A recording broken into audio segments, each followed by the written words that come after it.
በጊዮን ምድር በኖሩትና ባሉት አለቃ ሙሴና ከና አለቃ ክንፌ ጋር የሚኖር አንድ ወጣት ነበር። ይህ ሰው እጅግ የእጽዋት ተመራማሪና ሲበዛ ጠቢብ ነበር። ይህ ሰው አባቶቹንና የሰከሌ የእጽዋት ተመራማሪዎችን ሊቃውንት ከገነት የመጣችዋን ዕፀ ለባዊትን ማየት አለብኝ፣ ከእሷ ጋር ተያይዞም ስለሚወራው ገነት በኢትዮጵያ ናትን ስለሚለው ሐሳብም ማወቅ አለብኝ፣ እሷም ወዳለችበት ቦታ እንሂድ ባካችሁ እያለ ይለምናቸዋል። ነገር ግን ሌሎች የዕፅ ሊቃውንት እና አለቃ ክንፌና አለቃ ሙሴን ጨምሮ እጽዋቷ እጅግ አደገኛ እንደሆነች ስለሚያውቁና ከአዳምና ከሔዋን ጋር ከገነት እንደመጣች ስለሚያውቁ ወደዛ ቦታ አንሄድም ይሉታል። ያ የሰከሌው የጠቢብ ሊቅ በርካታ የእጽዋትን ሚስጥር ጠንቅቆ የሚያውቅ የደሸት ዝርያ ስለነበር በአንድ እጁ የቡና ረከቦት፣ በሌላ እጁ የቡና ዱቄትና የሚጨስ ኩበት በትከሻው ጠመንጃ አንግቶ በድፍረት ዕፀ ለባዊት አለችበት ወደሚባለው ማሚቴ ተራራ ያመራል። ዕፀ ለባዊት ያለችበት ቦታ ሊደርስ ትንሽ ሲቀረው ተራራውን ወጥቶ ከጫፍ ሲደርስ አንዲት ከገጸ ከለባት ለየት ብላ ግን ቀትረ ቀሊል የሆነች ሴት በሰው አምሳል ትታየው ጀመር። ልክ ወደሷ ሲደርስ ና በል ቶሎ በል ቡናውን አፍላውና ቅመሰው ለኔም ስጠኝ ብላ ቡናውን አፍልቶ አብራው ተቋደሰችው። ከዛ በኋላ ወደ ላይ ወደ ሆነ ቦታ ስታወጣው ጠመንጃውን ከሁለት ተሰበረችበት። ይህ ሊቅም ያየውን ነገር ማመን ተቸገረ። ማሚቴ ተራራን ወጥቶ ከላይ ከጋራው ላይ ወደ መሃል ሲደርስ እጅግ ትልልቅ በብርሃናማ ብርሃን ያሸበረቀ የተንቆጠቆጠ ከተማ አየ። በዛ ከተማ ውስጥ ወጣቶቹ የሚንቦገቦግና እጅግ ብርሃንን ከርቀት የሚያስፈነጥቅ አምፑል ይዘው ተመለከተ። እጅግ ደማቅ ብርሃናማ ከተማ አይቶም ተገረመም። በውስጡም ይህ ቦታ ምን ይሆን? አባቶቼስ ወደዚህ ቦታ አልመጣም ያሉ ምን አስበው ይሆን? ለባዊት ሴት ናት፣ ገነትስ ይህች ናትን? በማለት ሲደመም አመሸ። በመሸ ጊዜ ያቺ ሴት የወርቅ እንጥልጥል ያለበት መጋረጃ ውስጥ የወርቅ ምንጣፍ፣ የወርቅ አልጋ፣ የወርቅ መጋረጃና የወርቅ ግድግዳ ያለበት የወርቅ አልጋ ላይ የወርቅ ልብስ አልብሳ በሆነ ክፍል ውስጥ አረፍ ብሎ እንዲተኛ አደረገችው። ይቺ ሴት ግን ብዙም አልቆየች። በሌሊቱ ወደዚህ እንግዳ ሰው ገባችበት። ሰውየው በነጋ ጊዜ ሲያደርገው ባደረ ነገር ፈራ። ከዚህ ሴት ጋር ለምን እንደተኛ ግራ ገባው። በጠዋቱ ተነስቶ እነዛን አብረቅራቂ መብራት አምፖል ተሸክመው የቆሙ ወጣቶችን ሲያይ እጅግ ውስጡ ተጨነቀ።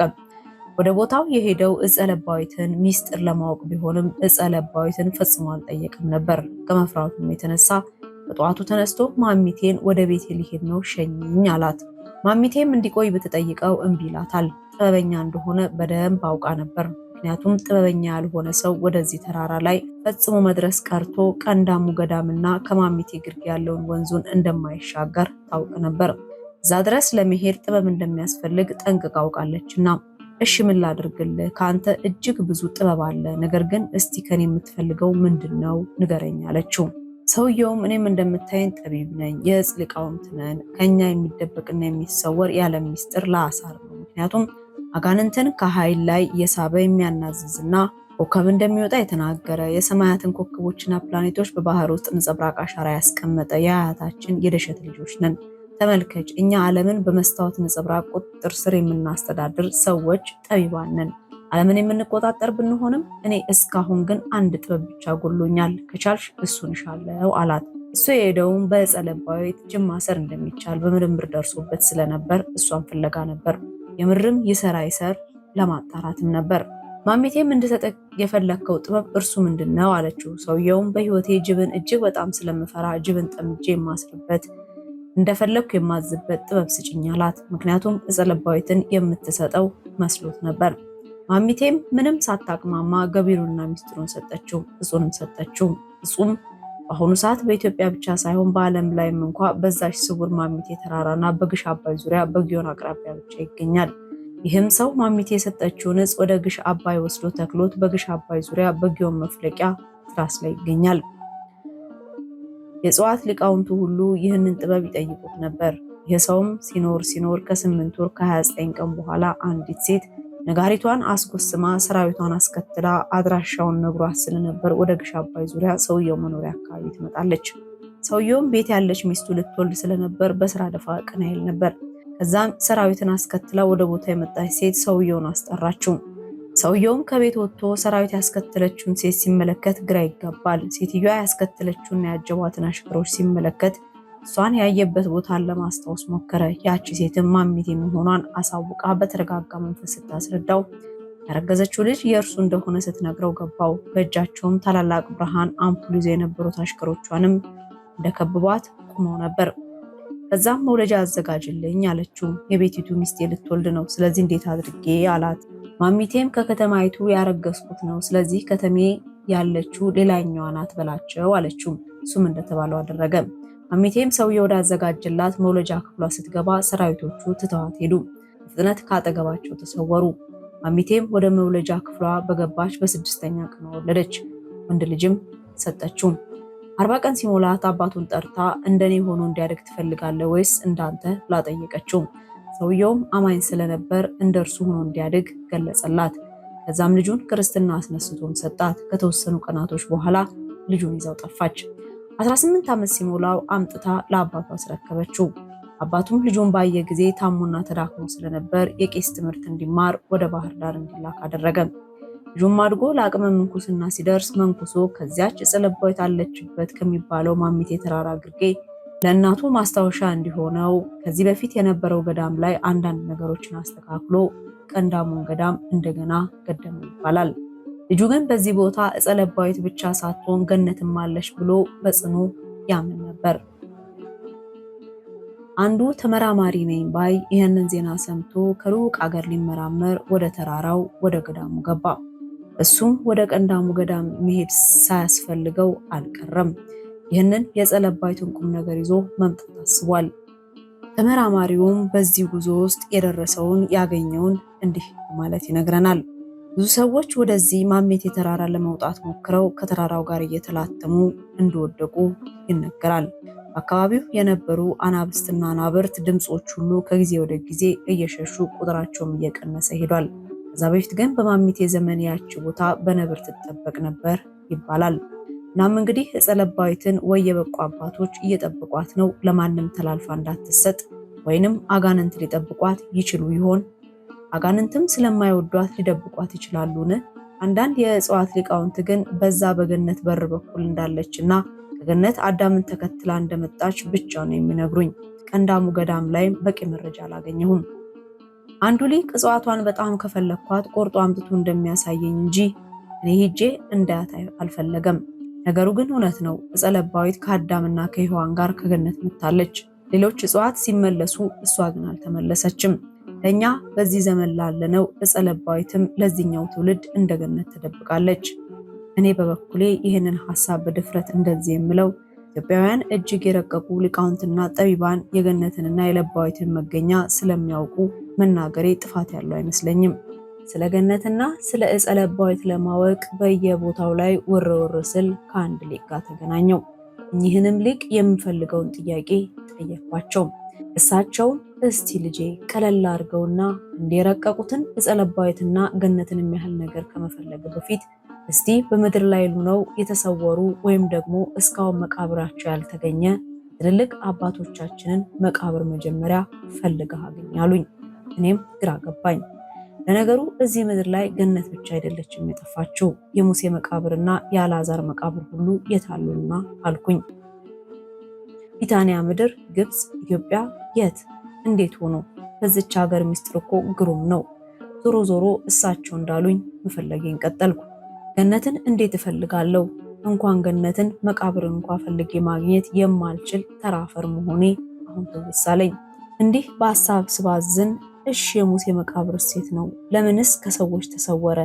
ሁለተኛስ እኛ አባት ለምንድን ነው ይሄንን መጀመሪያ እንዳገኝ ያደረጉኝ ብዬ ራሴን መጠየቅ ጀመርኩ።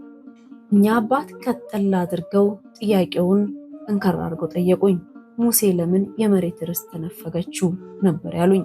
በመቀጠልም የጥያቄው ማብራሪያ ላይ ሲጨምሩልኝ ታቦተ ሕጉን ከፈጣሪው የተቀበለ፣ ታቦቱን ሲቀርጽ ከፈጣሪው ጋር ሲነጋገር በእግዚአብሔር የተመረጠ፣ እግዚአብሔርን በዓይን ካላየው የሚል የታቦትን ድንኳን የሰራ፣ ታምር የተፈጠረ፣ በፈርዖን ዘመን ወንድ ሲወለድ አዋላጆች እንዲንቁትና እንዲገደል ይሆን ነበር። ነገር ግን ሙሴ በታምር የተወለደ፣ ለታምር የተወለደ፣ በታምር መቃብሩ የተሰወረ፣ ሙሴ አባይ ዳር ተጥሎ በፈርዖን ልጅ ተወስዶ አድጎ የዮቶርን አብ ልጅ ሲጳራን አግብቶ ተመልሶ ወደ ፈርዖን እስራኤልን ነፃ ሊያወጣ በእግዚአብሔር ትእዛዝ ሄዶ አለት ላይ ውሃ እያፈለቀ ከሰማይ መና እያወረደ በእግዚአብሔር ትእዛዝ እስራኤላውያንን የመገበ፣ እግዚአብሔር ጋርም በአካለ ሥጋ የተነጋገረ ነቢይ ለምን ርስት መሬት ተነፈገችው? እግዚአብሔር ግን አሮንን እንደሞተ ቢናገርም እግዚአብሔርም አሮንን አለው ምድር ላይ ርስትህን አትወርስም፣ በመካከላቸውም ድርሻ አይሆንልህም። እስራኤል ልጆችና መካከል ድርሻህና ርስትህ እኔ ነኝ ሲል ይናገራል። ነገር ግን የመሬት ርስት በምድር ላይ ተነፍጎት የተገኘችው ሙሴ እንጂ አሮን አይደለም። ግን እዚሁ ላይ ደግሞ እግዚአብሔር ሙሴንና አሮንን በኤዶምያስ ምድር ዳርቻ ባለው በሆር ተራራ እንዲህ ብሎ ተናግሯቸዋል። አሮን ወደ ወገኑ ይጨመር፣ በዛም ይሙት ሲል ይመሰክራል። ስለዚህ አሮን ርስት ወይም መቃብር አልተነፈገውም። አሁንም ዓለም ላይ በአሮን የሚመለኩ አብያተ ክርስቲያናት እንዳሉ ይነገራልና። እግዚአብሔር ገነትን ከሰው ልጅ እንደሰወራት የሙሴ መቃብርስ የት ተሰውራ ይሆን በማለት አብራርተው ጠየቁኝ። እውነትም ነው። ጥያቄውን እንደጠየቁኝ መልሱም ከነሱ ከሊቃውንትና ከሊቀ ሊቃውንት እንደማይጠፋ ተስፋ አደረግኩ እንጂ ከጠፋ የተደበቀ ነገርን መፈለግ ከባድ፣ አድካሚ፣ ትርፍና ዋጋ አልባ መላምት እንደሚሆን አሰብኩ። ይሁንም በኢትዮጵያ ኦርቶዶክስ ተዋሕዶ ቤተክርስቲያን ዲያቆናት፣ ቀሳውስት፣ መምህራንና ገዳማውያን ሌሎች ሊቃውንት ያውቁታል ብዬ ገመትኩኝ። ምክንያቱም ከቀሳውስቱና ከሊቃውንቱ ቢጠፋ እንኳን ከጠየቁኝ ሊቅ መልሱ እንደሚኖር አስቤያለሁ። የሊቁ ጥረት ገብቶኛል። ነገሮችን ቆስቁሶ ራሴ ፈልጌ እንዳገኝ ብቻ እንጂ ምንም ሳለፋና ሳልደክም ሊነገረኝ እንደማይገባ ተረድቻለሁ። አንድን ነገር 3-4 ጊዜ አስፈልገውኝ ያውቃሉ። ሙሴ ስርዓተ ክህነትን፣ የቤተ መንግስት አስተዳደርን፣ ግብረ ገብነትንና አጠቃላይ ሁሉን ነገር የተማረ ከኢትዮጵያዊ ከአማቱ ከዮቶር ነው።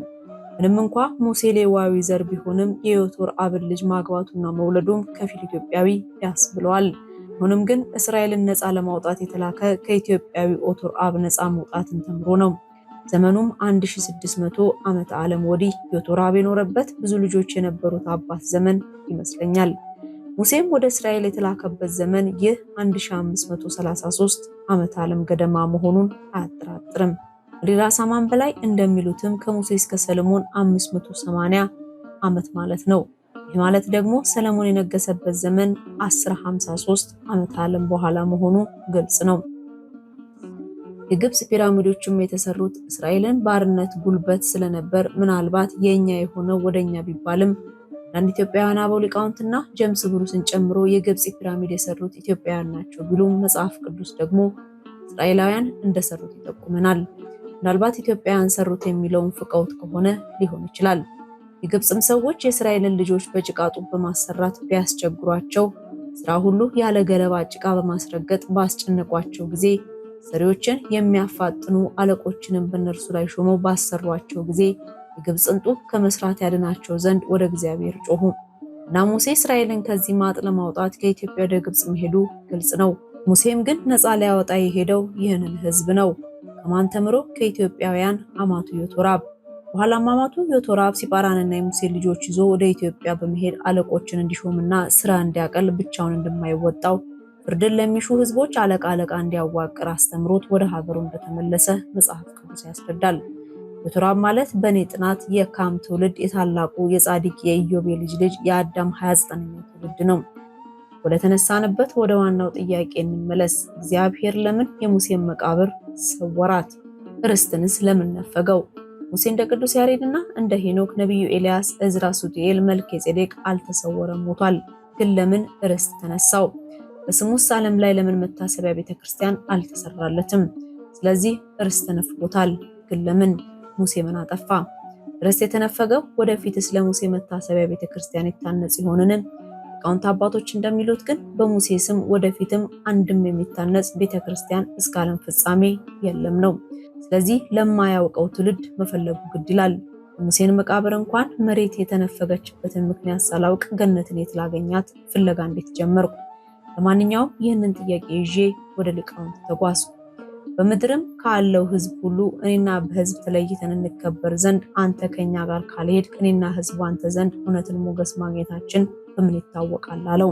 እግዚአብሔርም ሙሴን አለው፣ ይህንን ያልከኝን ነገር አደርግልሃለሁ፣ በፊቴ ሞገስ አግኝተሃልና ከሁሉ ይልቅ አውቄያለሁና አለው።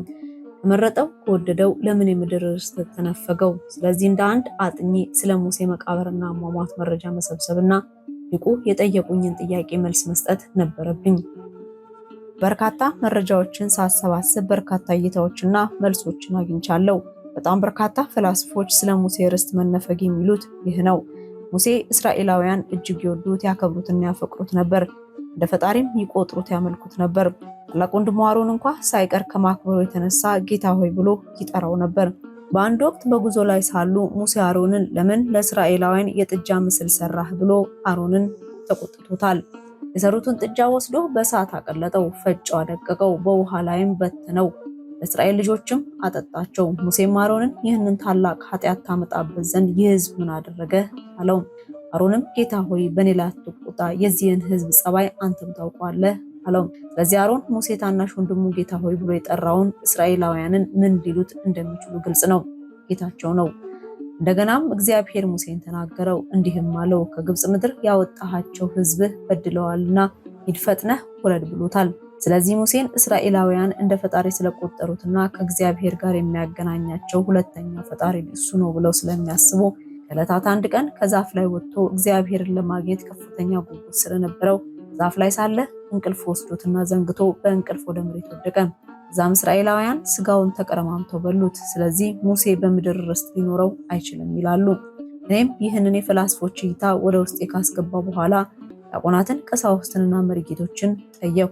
እንግዲህ የሰጡኝ መልስ እንዳመላለሳቸው እዘረዝረዋለሁ።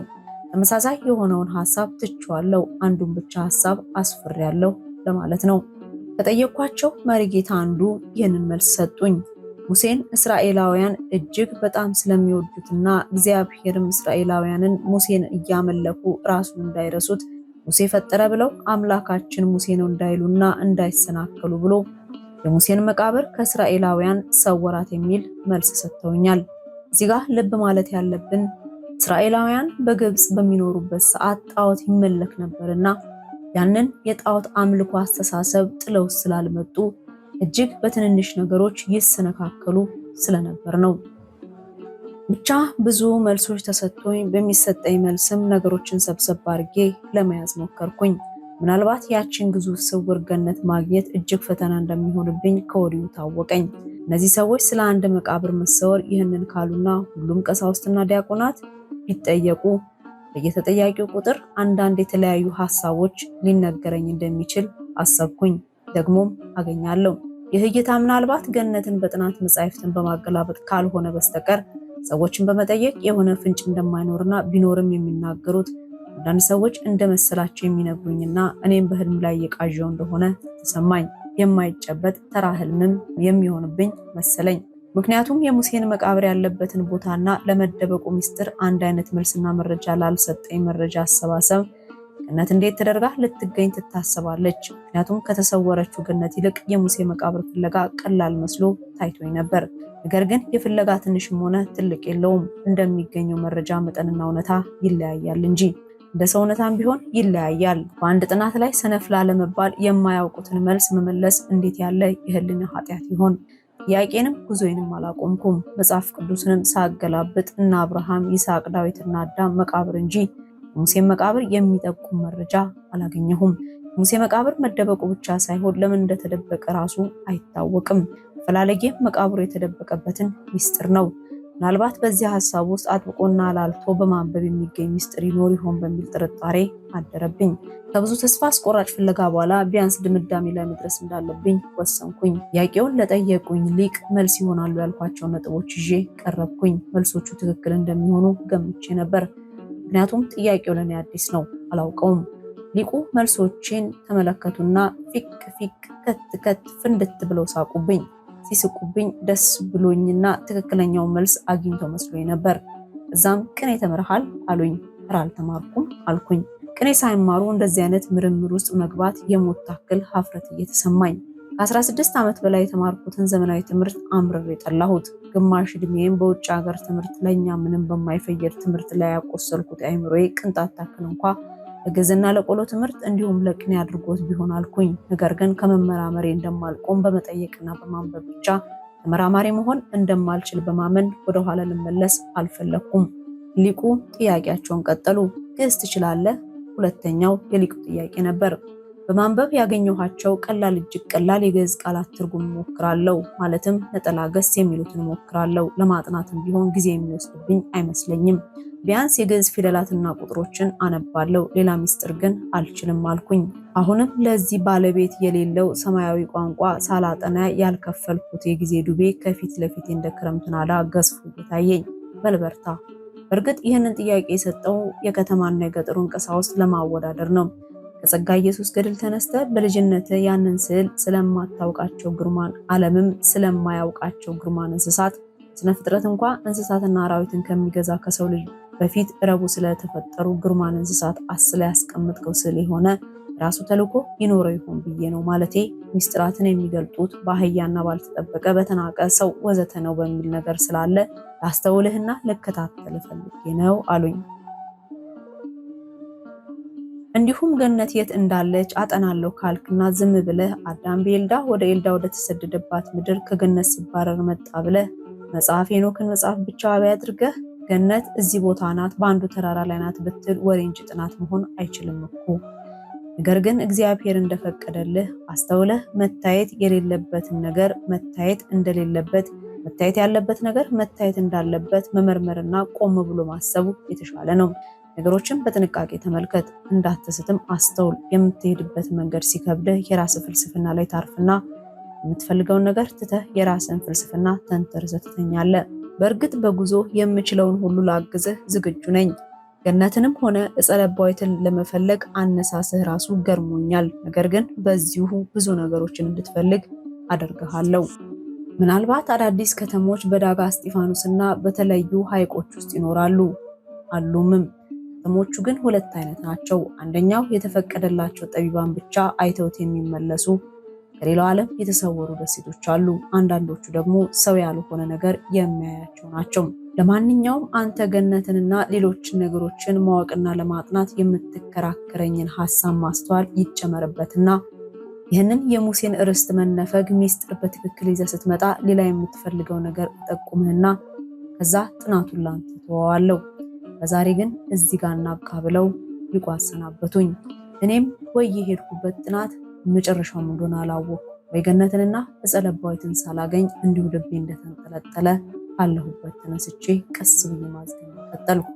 ለዛሬ አበቃን። ቸርን ሰንብት። እግዚአብሔር ኢትዮጵያንና ሕዝቦቿን አሁን ካሉበት መከራ፣ ስቃይ፣ ችግር ፍቅሩ በትህትናው በይቅርታ ያሻግርልን። ምስጋናችን ለዝጋላ አያሌው ይድረስልን። ይህንን መርሃ ግብር ያሰናዳንላችሁ ገነት በኢትዮጵያ ናትን ከሚለው ከመጽሐፉ ነው።